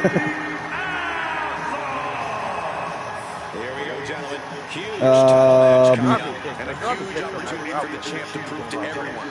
And so as far as NBA goes, I think Oklahoma's winning the title this year. I mean, we'll see, but that's what I think at this point. Alexa Bliss and Charlotte Flair. They should be called Blissful Flair. Apparently they're not creative enough for that. So it is simply Alexa and Charlotte. Going to be taking on Tessa. It's because Triple GPT doesn't want to name them Blissful Flair. Why? I'm not really sure. Maybe they just want to keep the name out. Maybe Triple GPT wants to keep them as by their original names. That is crappy. Triple GPT now. And here comes the reigning defending TWA World's Tag Team Champions, Morgan and Tessa James. They are the Anarchists. This is a Tornado Tag Team matchup.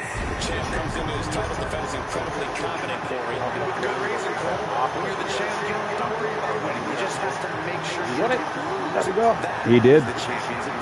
Archer is the new LCW British Heavyweight Champion. Even though he's Canadian. Hey, like I said, Canada is part of the British Commonwealth, so it is still okay. It is still okay. Well, I've got the world title on desk, and the British heavyweight is part of the internal brand. Yeah. Alexa Bliss, of course, the reigning defending TWA Underground Women's World Champion. For anybody that didn't already know that, if you don't already know that, you need to go back and watch Underground Empire, because Alexa Bliss, from Team Joe Link and the Outlaws, of course, won some gold at Underground Empire. Now they're after tag team gold. They are after the TWA Women's World's Tag Team Championships. Co-main event of the day.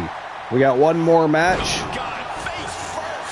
as Hank and Tank, the former TWA Underground World's Tag Team Champions, challenge the reigning defending 188-day-long reigning champions, Mufasa and Eric Dangerous, better known as TDL.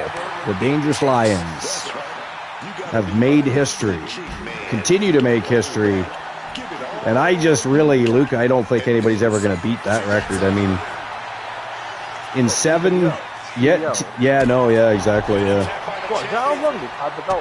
188 days so far. Nobody in 7 seasons has come anywhere near. No, me neither. Isn't going to happen. They are still champions. They defeated the Coalition for those championships back in November of 2025. That's crazy, eh? Like I said, in 7 seasons, nobody has ever done what they did. Didn't matter how many times they became champion. Nobody's ever held consecutively that long of a period of time with any championship. It's crazy. TDL have been on a mission since sinking contracts, and they continue on that mission. They don't care if it's singles gold, tag team gold. They want it all. They're not just the dangerous Lions. They are still very hungry Lions, and that's a rare thing, you know. People, once they win championships, sometimes lose their edge. You know what I mean?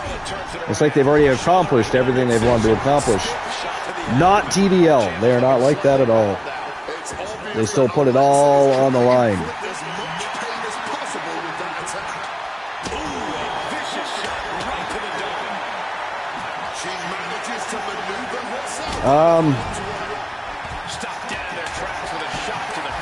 Rocky Blazes there driving a Model A. He is Kenny Omega dressed as a bull driving a Model A. I was Big E dressed as a bull driving an ATV earlier on today. Yes, I was. If anybody hasn't already answered the question of the show, do you think Gunther should be the one to dethrone Cody Rhodes? Because it most certainly looks like that's the direction of things at the moment, if you will. What do you guys think about that? I would ask Moondini, but, you know, it is what it is. Luke, what do you think? Gunther and Cody Rhodes about to go on an adventure here. Cody Rhodes retaining, I think, maybe. You think Cody retains? Yeah, I know he has. That's what I think. I think Gunther beats Cody Rhodes this time. Unless there's more interference by Royce Keys and they drag this out till SummerSlam, which isn't until what? August, I think, right? Or is it July? Yeah. Is Money in the Bank late in the year again this year, or have they changed that again? It's on, I think it's in September, I think. September? Yeah.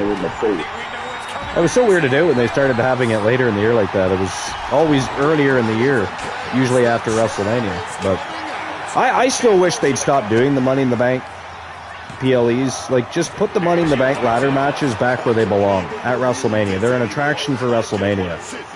And it's something you look forward to every year because you're not seeing it, you know, at a supposedly themed pay-per-view called Money in the Bank, when there's only usually 2 Money in the Bank contract cases available. With how many championships?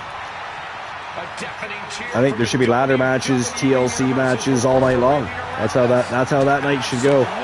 If you're going to have an entire PLE themed by Money in the Bank, then you should have some more contract cases up there. You know what I mean? It's like Hell in a Cell. Why have a Hell in a Cell PLE if you're only going to have maybe one Hell in a Cell match? At least add some steel cage matches. Add some War Games matches. I mean, there's things you could do to make the PLE worth calling Hell in a Cell. Otherwise, Hell in a Cell is something we should only see every once in a while, at an appropriate time, and it should be a big match on whatever PLE they're headed towards at the time. You know what I mean? But I think Money in the Bank ladder matches should go back to being WrestleMania attractions. Or do you guys like the Money in the Bank PLE? I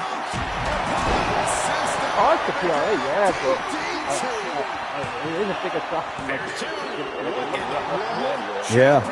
Yeah, and you don't have the Undertaker's undefeated streak anymore. There's lots of things you don't have anymore, and I just think that would help fill a bit of a void. Oh, it used to be Undertaker's streak who those at the time, like before runners were broke.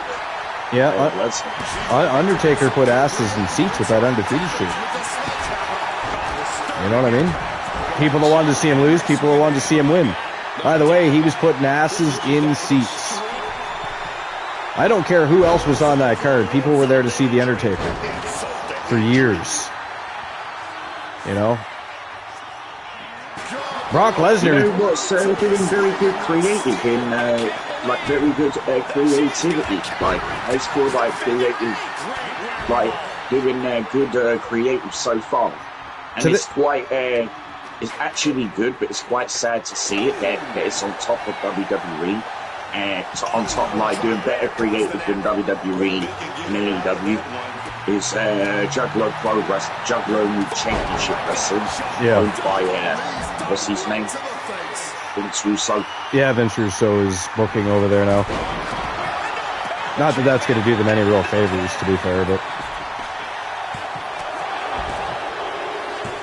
Wow, that is it. That is all. Ladies and gentlemen, the winners of the match. And still, your TWA Women's World's Tag Team Champions representing Team Rocky Cross and Mrs. Cross. It is Morgan and Tessa James. They are the Anarchists, and they are still World's Champions. So congratulations to the Anarchists. It is now main event time. Time to turn and burn. Showtime and go time. As Hank and Tank look to dethrone the long-time reigning TDL for the TWA World's Tag Team Championships. Here we go. But yeah, no, The Undertaker for years and years was the one. It didn't matter who was on that card. I don't give a shit. You could tell me who else was on that card.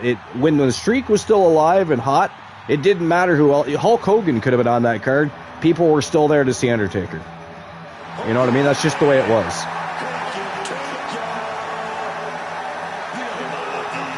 Hank and Tank. Main event already? It is the main event already. It's because you pulled a Moondini. He disappeared for a while, so you missed a portion of the show. How dare you? I was still here. You were still here and ignoring us, not talking to us or the Fam Jam that's been here, watching the show, supporting TWA all day long. Did you guys hear that? See, this is why we need to rally together as a Fam Jam. Moon Raider 25 no longer allowed to use that name. That name no longer exists. His new name is Moondini. Moondini, because he is like Houdini. He can be there 1 second, poof, vanish, gone the next. He disappears, teleports, travels to an alternate dimension, a multiverse, if you will. Either way, his new name is Moondini. So everybody is to refer to him as Moondini from now on. That is ghastly. All right, we're just waiting on Les Champions. They are ready for battle. And here they come. Representing Team Galaxy Phantom and Mufasa HCC. They are the very best of the best of the best in any tag team division. And the reigning defending 188-day-long World's Tag Team Champions, Mufasa and Eric Dangerous, TDL.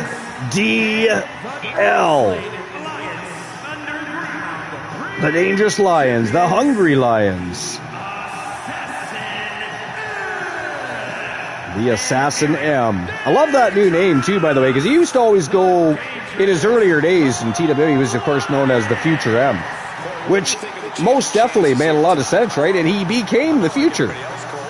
You know, it's like he foresaw all of that before he even inked the contract. The Future M he came in as, and certainly started to very early on dominate the scene. Singles division, tag team, it was amazing. So it continues to be amazing.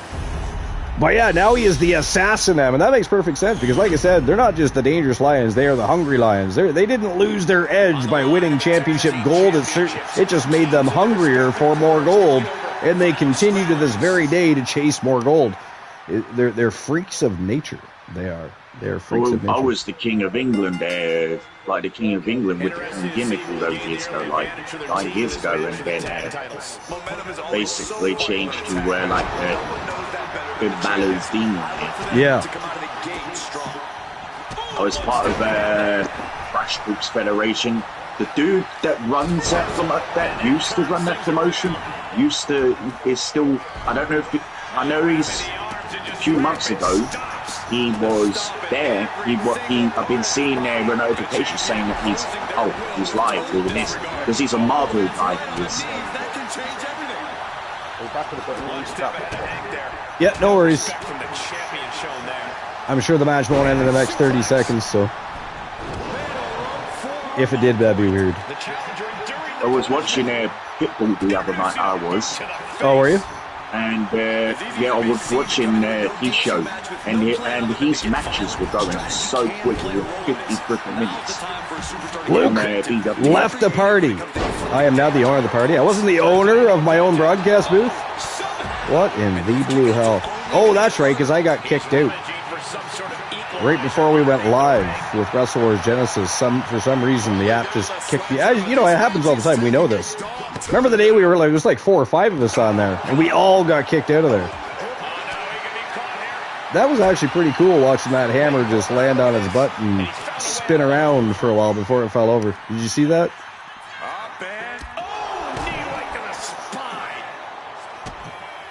Tornado tag team action. It is between TDL and Hank and Tank. I haven't used Hank and Tank yet on my show yet. How dare you not utilize Hank and Tank? Their main event, which is like the new house show, because that's the new house show, but I didn't do it this week. Oh, yeah. I decided to skip 2 shows this week because I didn't feel like doing it. 2 shows in 2 days. Eric Dangerous was going for the W there, but got interrupted. Ouchie. Oh, he got them both. Except for Hank, I think.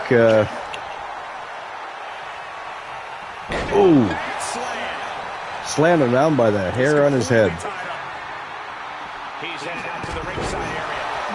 Nice drop toe hold by Mufasa. He was just about to get nailed again by that sledgehammer.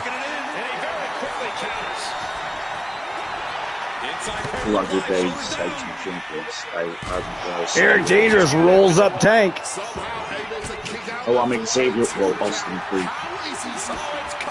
Austin Creed. I'm still annoyed that he never got the same type of push as Big E or Kofi did. Yet here he is, not even now working for the company.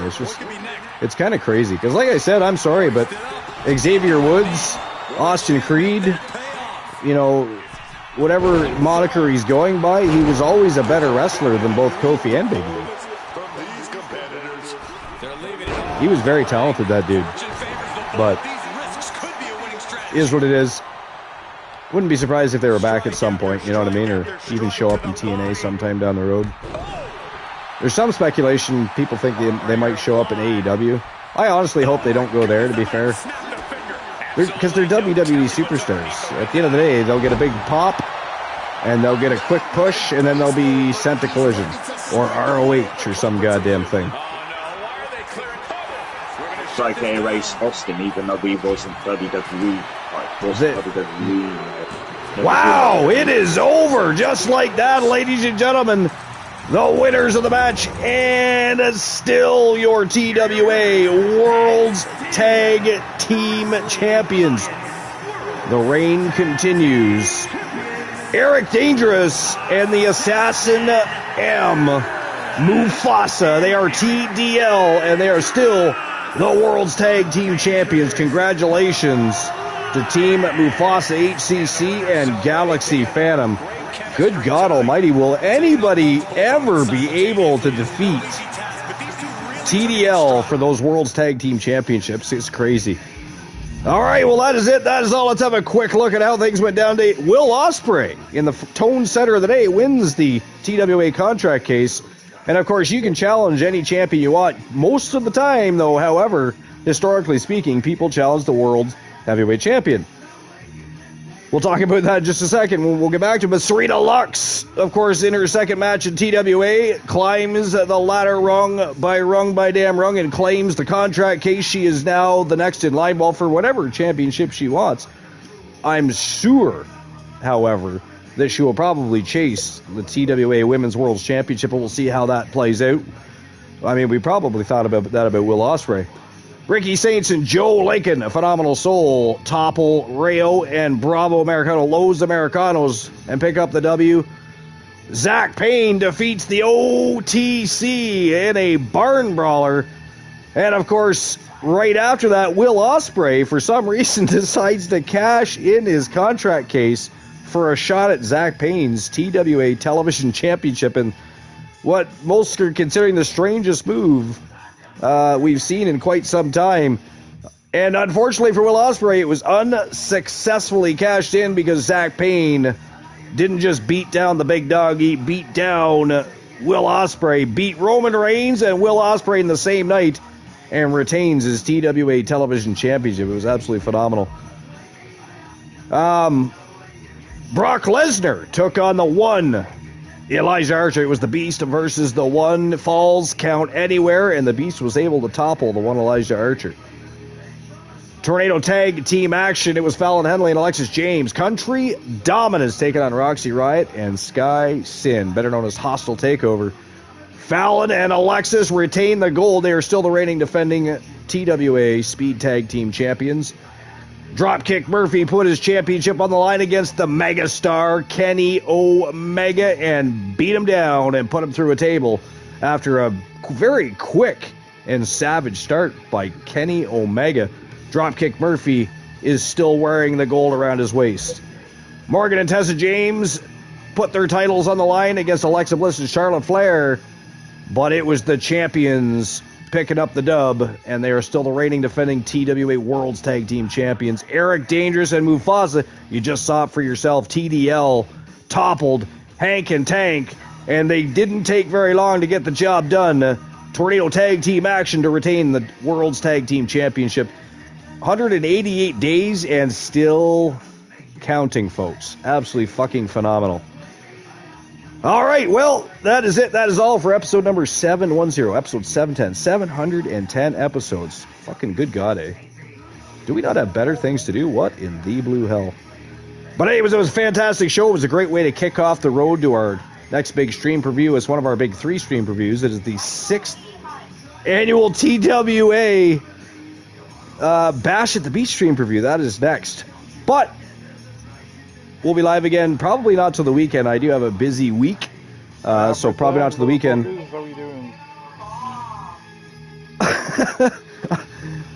Mel is literally talking to me through the camera we have set up in our living room. She's telling me I'm taking too long, so I need to wrap things up. But we probably won't be live again until, unless for some reason I have a very short day, we won't be live again until next weekend, probably Sunday afternoon. We'll try to get some Stars and Legends matchups in sometime during the week, but we'll see how that goes. I'm hoping my week isn't as busy as last week, but either way, it's likely going to be busy. So we'll see how that plays out. But anyways, appreciate everybody being here. But it is that time of day. You don't have to go home. Moon and Luke, what do they have to do, however? Get the fuck out of my channel. Get the fuck out of my channel. Goodbye.